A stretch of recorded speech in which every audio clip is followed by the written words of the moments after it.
Oh, so you've just started Heaven's Word. You enter Ishgard, and you see people setting the streets ablaze with flamethrowers, and you think to yourself, I want to do that. So you became a Machinist. Machinist is a really cool physical range DPS that uses a gun. This job is mainly known for doing a bunch of damage really fast, while having some really cool looking abilities. Machinist also starts at level 30, so you have a bit of your kit already unlocked. Let's start with your main combo, which is Split Shot into Slug Shot, then into Clean Shot.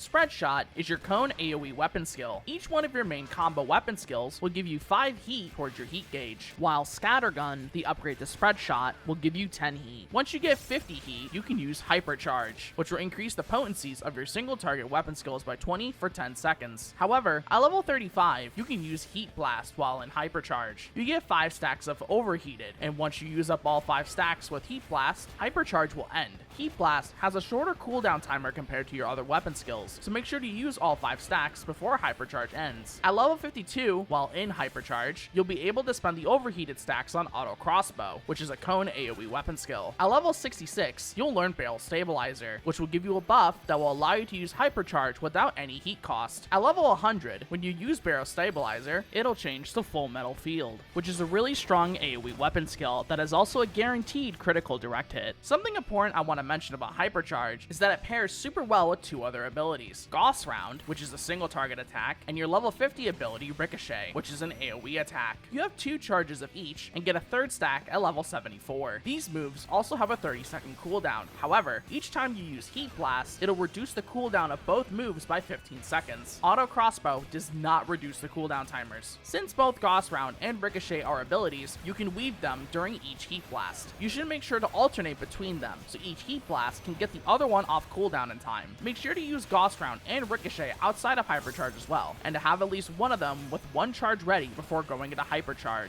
so you can start weaving them at the start. At level 45, you'll learn Wildfire, which will put a 10-second debuff on your target, and after those 10 seconds are up, it'll explode and do damage. You can buff the amount of damage Wildfire will do by using your weapon skills, including Heat Blast. You can stack up to 6 weapon skills onto Wildfire, making it do a bunch of damage. You should make sure to use Wildfire right before going into Hypercharge, as using all 5 overheated stacks with it active will stack up the damage fast, allowing Wildfire to do a ton of damage. At level 40, you'll unlock your battery gauge. The final part of your main combo, Clean Shot, will give you 10 battery. Hot Shot, a single target weapon skill, will give you 20 battery. Hot Shot will get an upgrade at level 76 called Air Anchor, which majorly buffs its damage. At level 90, you can use Chainsaw, a strong line AoE weapon skill, which also gives 20 battery. At level 96, after using Chainsaw, it'll change to Excavator, which is another strong AoE weapon skill that also gives 20 battery. When you reach 50 battery or higher, you can spend it all on Rook Auto Turret, which will summon a flying turret for 9 seconds. During these 9 seconds, the turret will fire single target attacks at your target. The damage the turret deals will increase the more battery you had upon using it. Once the 9-second duration is up, it'll do a big attack before disappearing. You can also end the duration early using Rook Overdrive, ordering it to do the big attack and then disappear. At level 80, Rook Auto Turret will upgrade to Automaton Queen, my beloved, and increase the duration of the summon to 12 seconds. Like the turret, Queen's damage will increase the more battery you had before summoning her. Queen also has a gap closer and will do single target attacks and uses Pile Bunker, a big finishing attack once the duration's up. At level 86, Queen will follow up Pile Bunker with another finisher called Crown Collider. Like before, you can end Queen's duration early using Queen Overdrive. In case you're wondering when you should use your battery, you're pretty much good to use it whenever. However, if you want to optimize it, try to get to 100 battery before any 2-minute buff window. Before we go on, if you're enjoying this video so far, I highly suggest you subscribe and leave a like, as it helps a lot. If you want to support me even further here on YouTube, you can hit the join button and become a member. It's only $1 a month and anything helps. If you want to support me even more, you can join the higher tier, where I'm letting them vote on which guy to do next. Thanks so much for your support. Anyways, at level 58, you'll be able to use Drill, a strong single target weapon skill. At level 72, you can use Bioblaster, which is an AoE weapon skill that applies a 15-second damage over time to nearby enemies. Both Drill and and Bioblaster share a cooldown timer. You'll get a second charge of both of them at level 94. Reassemble will make your next weapon skill a guaranteed critical direct hit. You should primarily use Reassemble on Drill, Air Anchor, Chainsaw, or Excavator. Since all 4 of these moves share the same damage, you're good to use it on any of them. You'll get a second charge of Reassemble at level 84. Tactician will reduce the damage taken of yourself and nearby party members by 10% for 15 seconds. At level 98, this will be increased to a 15% damage reduction. Dismantle will throw a wrench at your enemy and lower their damage dealt by 10% for 10 seconds. Both Tactician and Dismantle are really good mitigations that should be used on raid-wide attacks that hurt the whole party or any damaging mechanics. Flamethrower will continuously attack enemies in a cone in front of you. If you move at all while using Flamethrower, it'll end early, so make sure you're in a safe spot before using Flamethrower. I'd also suggest only using this during dungeon pulls, since you get the most out of it from AoE. Overall though, I still love Machinist so much. The new buttons are really flashy and funny, and I think the job is just fun to play, even if it doesn't do a ton of damage. Also, I've been wanting to do this the whole video, so...